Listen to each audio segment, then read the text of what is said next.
સુરતના યોગી ચોક વિસ્તારમાં traffic police સાથે દંપતીનું ઘર્ષણ થયું છે। નો પાર્કિંગમાં મૂકેલી ગાડી ઉઠાવતા જ માથાકૂટ થઈ છે। મહિલાએ પોલીસને ટોઈંગ ટ્રક સામે જ ઊભો રહીને હોબાળો કર્યો છે। દંપતીએ દાદાગીરી કરીને મહિલા પોલીસને ધક્કો માર્યો। પોલીસ દંપતીની અટકાયત કરી પોલીસ સ્ટેશન લઈ ગઈ। પોલીસે દંપતી પાસે માફી મંગાવીને બીજી વાર ભૂલ ન કરવાની બાહેધરી પણ આપી હતી।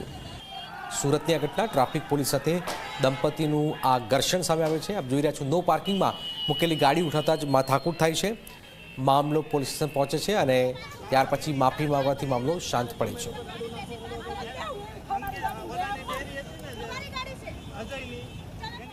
આજ રોજ યોગીનગરની માર્કેટમાં નો પાર્કિંગમાં ટુ વ્હીલ મૂકેલી હતી, એટલા માટે અમારે ટ્રાફિક પોલીસવાળાને ઘર્ષણ થયું, તો અમે એ ભૂલ હવે લોકોના ઉશ્કેરવાથી અમે કરી હતી, તો હવે આજ પછી નહીં કરી અને લોકોને પણ કહીએ છીએ કે આવી ભૂલ કોઈ કરતા નહીં અને તમારું જીવન જીવો શાંતિ।